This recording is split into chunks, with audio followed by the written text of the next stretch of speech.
మూడో రోజు అసెంబ్లీ సమావేశాలు జరుగుతున్నాయి. లైవ్ ద్వారా చూద్దాం. లోకేష్ గారు చెప్పారు, నేను అమెరికా తరచు వెళ్ళేవాడు మా పిల్లలు అక్కడ ఉండటంలో. లౌడెన్ కౌంటీలో యాష్బర్న్ అనే ఏరియా ఉండేది సార్. నేను 17 సంవత్సరాల కింద వెళ్ళినప్పుడు అక్కడ ఏమీ లేదు సార్, ఊరికే ఎక్కువ రెసిడెన్షియల్గా ఉండేది. అక్కడ డేటా సెంటర్లు వచ్చినాయి సార్.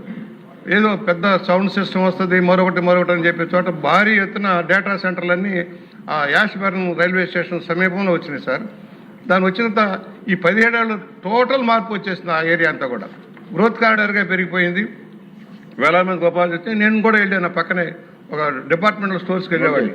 సౌండ్ ఉండేది కాదు, వేడి ఉండేది కాదు, అంటే కంట్రోల్, టోటల్ కంట్రోల్. అసలు సౌండ్ సిస్టమ్ ఏముండదు, గోడౌన్ లాగానే ఉంటుంది సార్. వర్క్ అంతా కూడా గోడౌన్ లాగానే ఉంటుంది సేఫ్టీగా.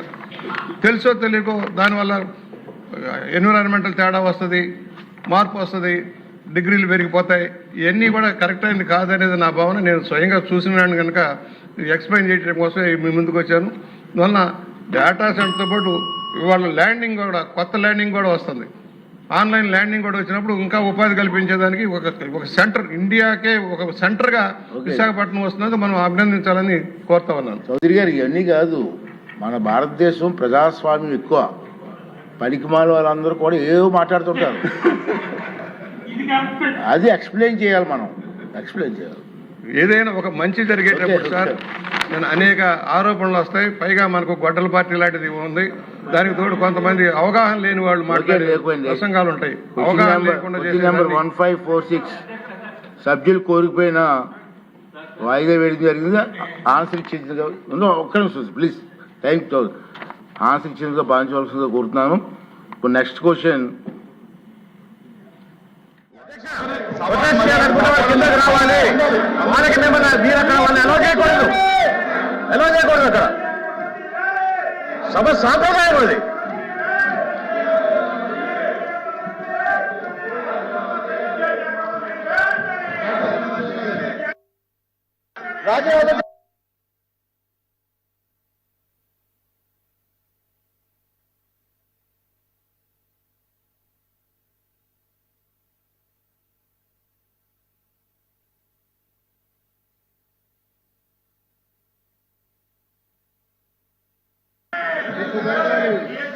ఆర్డర్లో పెట్టండి చెప్తాను. సభను ఆర్డర్లో పెట్టండి అధ్యక్ష. మీరు 5 సంవత్సరాల నుంచి ఉన్నారు. గతంలో ఏ విధంగా మీరు చేశారో మీకు తెలుసు. అప్పుడు మార్చేషన్ పెట్టి అపోజిషన్ ఏ విధంగా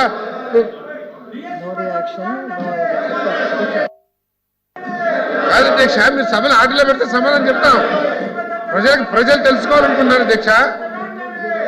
గతంలో ఏ విధంగా అయితే మీరు సభలో ఆర్డర్లో పెట్టారో మార్చేషన్ తీసుకొచ్చి ఇప్పుడు కూడా అదే విధంగా చర్య తీసుకోమని అడుగుతున్నాం అధ్యక్ష.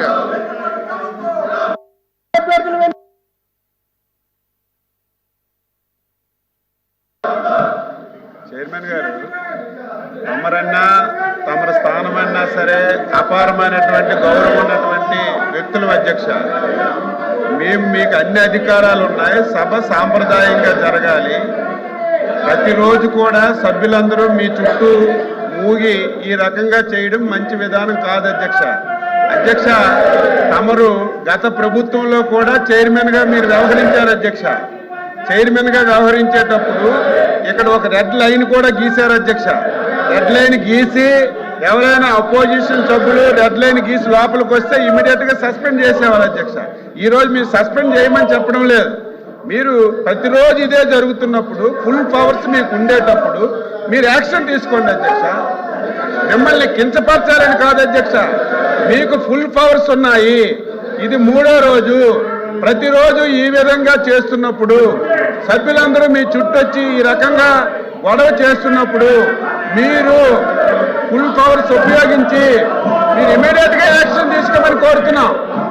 గతంలో కూడా మీరు ఒక లైన్ గీసి లైన్ దాటితే ఇమీడియట్ గా సస్పెండ్ చేసేవాళ్ళు. ఈ రోజు ఆ విధంగా చేయడం లేదు మీరు.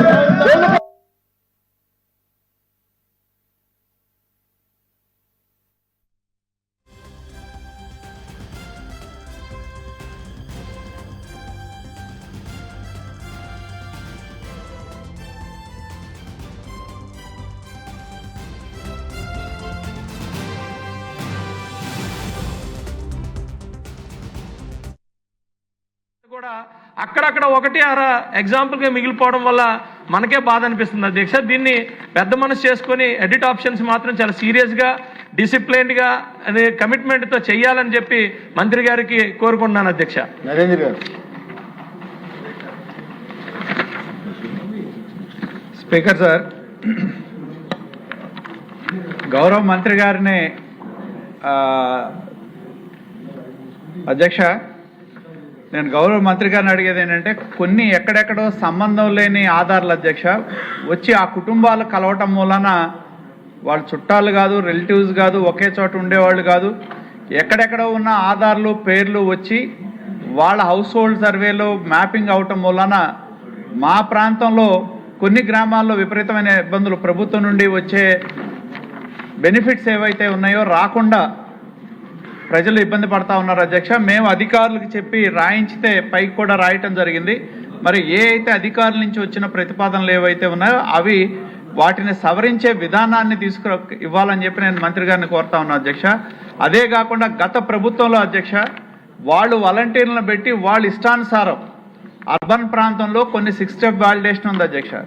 వారసత్వంగా ఒక ఇల్లు ఉంటే 1000 గజాల్లో ఉంటే 2 అన్నదమ్ములు ఉంటాయి, 2 పోర్షన్స్లో ఉంటే దాన్ని ఒకే హౌస్ కింద చూపెడితే నా పొన్నూరు టౌన్లో అధ్యక్ష 2 వికలాంగులు అన్నదమ్ములు వికలాంగులుగా ఉన్న వాళ్ళకి పెన్షన్లు వచ్చాయి గతంలో 14-19 మధ్య.